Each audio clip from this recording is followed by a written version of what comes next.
ये क्या है, कॉन्वेक्स टू द ओरिजिन है। यहाँ पे हमारा जो डाउनवर्ड स्लोपिंग है। मार्जिनल रेट ऑफ सब्स्टिट्यूशन क्या होता है, कॉम्बिनेशन में कोई भी दो प्रोडक्ट का कॉम्बिनेशन रहेगा और कॉम्बिनेशन 1 2 3 4 5 कॉम्बिनेशन ऑफ एक्स मतलब Welcome to Rankage, and I'm your economics teacher Vinita Trivedi. And today we're gonna do the concept of indifference curve analysis, right? Indifference curve होता क्या है? Indifference curve refers to the various combination of two commodities which gives the same level of satisfaction to consumer. ठीक है, तो indifference curve क्या होता है, basically एक ग्राफिकल रिप्रेजेंटेशन है हमारे कॉम्बिनेशन की जो हम चूज कर रहे हैं कंज्यूम करना, राइट। वेरियस कॉम्बिनेशन मतलब एक कॉम्बिनेशन में अगर हम बात करें तो एक कॉम्बिनेशन में हम कोई भी दो प्रोडक्ट कंज्यूम कर रहे हैं, फुल्की और मोमोज। दूसरे कॉम्बिनेशन में हम कुछ और दो प्रोडक्ट यूज कर रहे हैं, नूडल्स या कुछ और आपका फेवरेट फूड। तो हर एक कॉम्बिनेशन में कोई भी दो प्रोडक्ट का कॉम्बिनेशन रहेगा और हर लेवल पे अलग रहेगा और वो सेम सेटिस्फेक्शन देगा। क्लियर है? अजम्पशन क्या है, पहला कंज्यूमर इज रैशनल। ठीक है, कंज्यूमर को मार्केट के बारे में सब पता है, क्या प्राइस चल रही है, क्या चल रहा है।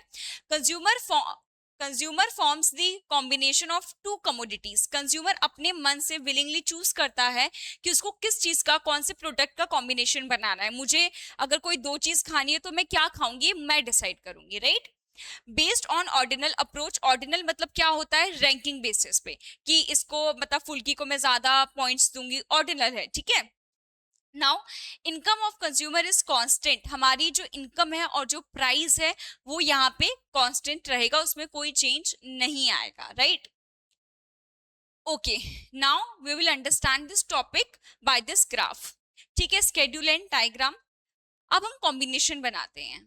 कॉम्बिनेशन 1 2 3 4 5 कॉम्बिनेशन ऑफ एक्स मतलब कमोडिटी एक्स, कमोडिटी वाई और एम आर एस। अब एम आर एस क्या होता है, मार्जिनल रेट ऑफ सब्स्टिट्यूशन। ठीक है, पहले ये पढ़ लेते हैं मार्जिनल रेट ऑफ सब्स्टिट्यूशन क्या होता है। Okay, marginal rate of substitution वो होता है कि अगर मैंने कोई भी एक कॉम्बिनेशन चूज किया, मैंने नूडल्स और फुल्की चूज किया, तो अब मैं नूडल्स खाती जा रही हूँ, तो मैं नूडल्स कितना छोड़ूं कि मैं फुल्की पे शिफ्ट हो सकूं। मतलब मुझे एक चीज सेक्रीफाइस करनी पड़ेगी क्योंकि मेरे पास इनकम क्या है, लिमिटेड है। तो वो इनकम को मुझे उस कॉम्बिनेशन में ऐसे खर्च करना है कि मुझे हाईएस्ट सेटिस्फेक्शन मिले, राइट। तो marginal rate of substitution, substitution मतलब क्या होता है, किसी चीज को सब्स्टिट्यूट करना, किसी चीज की जगह लेना। ठीक है, जैसे मैं चली गई हूं तो मेरी जगह कोई और टीचर आएगी, कोई और मेरी जगह लेगी, तो उसी चीज को बोलते हैं हम सब्स्टिट्यूशन। तो मार्जिनल रेट ऑफ सब्स्टिट्यूशन क्या होता है, जब अगर हम मोमोज खा रहे हैं तो हम मोमोज को कितने क्वांटिटी ऑफ मोमोज छोड़ेंगे ताकि हम फुल्की खा सके। ठीक है, तो वो जो सेक्रीफाइस उसी को बोलते हैं marginal rate of substitution. Is that clear to you? It refers to the loss in satisfaction due to reduction in one commodity. ठीक है, हम मोमोज का कंजप्शन कम कर रहे हैं ताकि हम फुल्की खा सके, which is compensated by the unit gain in another commodity. मान लीजिए मैं एक तरफ फुल्की खा रही हूँ, एक तरफ मोमोज खा रही हूँ, मैंने दो मोमोज खाए, फिर मैंने सोचा मोमोज को छोड़ दिया जाए थोड़ा सा और ये खाया जाए, तो मैंने एक खाया। मतलब मैंने एक मोमोज छोड़ा तो मैंने एक खाया। मैं दो मोमोज छोड़ूंगी तो मैं यहाँ पे दो खा पाऊंगी या तीन खा पाऊंगी। तो मैं एक चीज को छोड़ रही हूँ और एक जगह पे मैं उतना ही गेन कर रही हूँ। ठीक है, okay. It is the slope of indifference curve. Sacrifice in goods of y, gain in goods y x।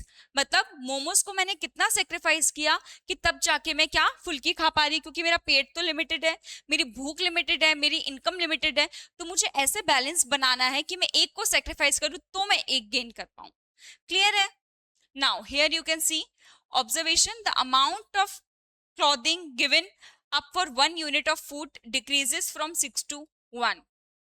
Simple सी बात है, यहाँ पे हमारा जो डाउनवर्ड स्लोपिंग है, कॉन्वेक्स भी है और डाउनवर्ड स्लोपिंग है। क्यों? क्योंकि हमारा डिक्रीज हो रहा है। क्या डिक्रीज हो रहा है, हम एक प्रोडक्ट को कंज्यूम करने के लिए दूसरा प्रोडक्ट क्या कर रहे हैं, डिक्रीज कर रहे हैं। तो हमारा क्या होगा, डाउनवर्ड स्लोपिंग होगी। अब देखिए यहाँ पे हमने वाई कमोडिटी का 15 यूनिट लिया। ठीक है, हमने मोमोज की 15 यूनिट ली, हमने 15 मोमोज खाए। अब हम सोच रहे हैं कि अब फुल्की पे शिफ्ट किया जाए। ठीक है, अब फुल्की में शिफ्ट करने के लिए एक एक यूनिट हमको मिल सके, ठीक है। तो हमने क्या किया, 4 सेक्रीफाइस किया, यहाँ पे 1 खाया, यहाँ पे 15 खाया। अब हम सोच रहे हैं कि इससे तो पेट भर गया, मोमोज से तो बहुत पेट भर गया, अब हम सोच रहे हैं कि फुल्की पे शिफ्ट करें। तो अब शिफ्ट करने के लिए मुझे एक और यूनिट, अभी तो 1 यूनिट ली थी, अब मुझे एक्स की एक और यूनिट चाहिए। तो मैं क्या करूंगी, यहाँ पे 4 सेक्रीफाइस कर रही हूँ, 15 11, तो 15 माइनस 11 कितना होता है, 4। तो मैंने 4 सेक्रीफाइस किया, तब मुझे जाके एक गेन हुआ, ठीक है। 4 सेक्रीफाइस करने पे मुझे एक गेन हुआ, पहले एक था, अब कितना हो गया, 1 + 1 2, ठीक है। ये साइकिल हमारी चलती रहेगी। 3 सेक्रीफाइस करेंगे, ठीक है, 8 और 11 में से 8 माइनस करिए, ठीक है। तो 3 सेक्रीफाइस करे तो हमको जाके एक मिल रहा है, ठीक है। एक मिला तो 1 + 2 3, क्लियर है। ये साइकिल कंटिन्यू रहेगी, ऐसे हमारे कॉम्बिनेशन बनेंगे, right. Convex to the origin, अगर आपसे कोई पूछे कि इंडिफरेंस कर्व क्या होता है, कॉन्वेक्स होता है या कॉनकेव होता है, तो your answer should be convex to the origin, ठीक है। ये आपका होता है कॉनकेव और ये आपका होता है कॉन्वेक्स, क्लियर है।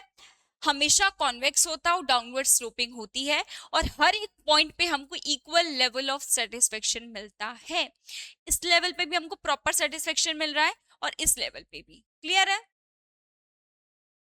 Okay, first point, second point, third point, fourth point, fifth point, यहाँ पे आप देखिए घट तो रहा है, लेकिन इनका जो कॉम्बिनेशन है वो प्रॉपर सेटिस्फेक्शन दे रहा है, ठीक है।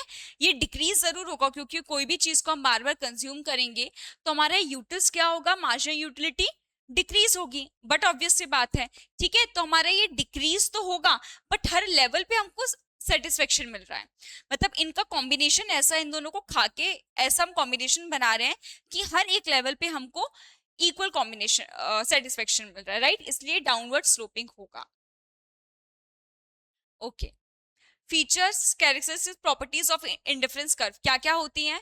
पहला, slopes downward to right, slopes downward to right और कॉन्वेक्स टू द ओरिजिन। पहला क्या, ये कॉन्वेक्स होता है। दूसरा, डाउनवर्ड स्लोपिंग होती है और राइट की तरफ, ये हमारा राइट है, ये राइट है, ये लेफ्ट है, और ये राइट की तरफ जा रहा है, ठीक है। As a result of an additional unit of good x, some amount of good y has to be forgone to get some same level of satisfaction. Due to this, indifference curve is convex to the origin. Marginal rate of substitution is the slope of IC. इसका मतलब ये हुआ, simply वो ये बोल रहे हैं कि मुझे अगर दूसरे प्रोडक्ट का कंजप्शन बढ़ाना है तो मुझे पहले वाले प्रोडक्ट का कंजप्शन कम करना पड़ेगा, क्योंकि मेरे को एक ऐसा कॉम्बिनेशन बनाना है जो मुझे हायर लेवल ऑफ सेटिस्फेक्शन दे, और मेरे पास इनकम भी लिमिटेड है, क्लियर है। तो हर लेवल पे ए हुआ, बी हुआ, सी हुआ, डी हुआ, ये हर एक लेवल पे मुझे इक्वल लेवल ऑफ सेटिस्फेक्शन मिल रहा है, ठीक है। और ये क्या है, कॉन्वेक्स टू द ओरिजिन है, right. Okay, all the combination on indifference curve gives equal level of satisfaction. हम रिड्यूस ही कर रहे हैं, हर एक लेवल पे हमारा रिड्यूस हो रहा है ताकि हम एक इक्वल लेवल ऑफ सेटिस्फेक्शन बना सके between the two combination, right. In an indifference curve, all the points on IC indifference curve give same level of satisfaction. Combination 1 2 3 4, जैसा कि मैंने आपको पहले भी कहा है, ये कॉम्बिनेशन मतलब मैंने कोई भी 2 प्रोडक्ट खाए, समोसा फुल्की खा लिया, मुझे बहुत अच्छा सेटिस्फेक्शन मिला, वही सेटिस्फेक्शन मुझे बी में भी मिलेगा, सी में भी मिलेगा, डी में भी मिलेगा, ठीक है। कंटिन्यू रहेगा, ये चीज कंटिन्यू रहेगी। मैं ऐसा कॉम्बिनेशन बनाऊंगी कि मैं अगर 5 फुल्के खा रही हूँ तो मैं 2 मोमोज खा लूंगी, दूसरे में 3 मोमोज खा लूंगी, तो मैं ये कम ज्यादा करती रहूंगी जब तक मेरा सेटिस्फेक्शन क्या होगा, सेम होगा हर पॉइंट पे, ठीक है। Okay, now third, indifference curve on right side represents higher level of satisfaction and vice versa. क्या बोल रहा है ये, right side represent higher level of satisfaction and vice versa. In this given diagram, IC2 is right side on the graph, hence IC2 gives higher satisfaction than IC1. In IC1, consumer gets the bundle 1 1, it means 1 unit of X and 1 unit of Y, but in IC2, consumer gets the bundle of 2 and 1, here 2 units of X and 1 unit of Y. So IC2 gives more satisfaction as compared to the IC1. क्या मतलब हुआ, simple सा, एक ये slope जा रहा है, एक ये स्लोप जा रहा है। ये आपने पहले भी पढ़ा होगा। अगर ये राइट की तरफ बढ़ रहा है, ठीक है, अगर हमारा कुछ भी ग्राफ है, अगर हमारा कोई भी स्लोप है वो राइट की तरफ बढ़ रहा है, मतलब हमारा इंक्रीज हो रहा है। अगर ये यहाँ पे था, ये बढ़ा, यहाँ पे आ गया और बढ़ेगा, तो ये बढ़ रहा है, ये इंक्रीज हो रहा है, मतलब हमारा लेवल ऑफ सेटिस्फेक्शन बढ़ रहा है। तो IC2 का लेवल ऑफ सेटिस्फेक्शन ज्यादा है as compare to this. Clear है? 10 में आपको इतना ज्यादा मिल रहा है तो इस साइड जा रहा है, ठीक है। 1 पे आप 1 ले रहे थे, ठीक है, एक कमोडिटी पे एक लेवल ऑफ सेटिस्फेक्शन मिल रहा था, दूसरे पे दूसरा लेवल, तो ये क्या हो रहा है, इस साइड में बढ़ रहा है। क्लियर है ये चीज? Okay. Now there can be infinite number of indifference curve. For a consumer, there can be infinite number of indifference curve. This is also called family of indifference curve or called indifference map. ठीक है, एक graph में एक से दो से तीन से ज्यादा इंडिफरेंस कर्व हो सकते हैं और उसको हम क्या बोलते हैं, इंडिफरेंस मैप।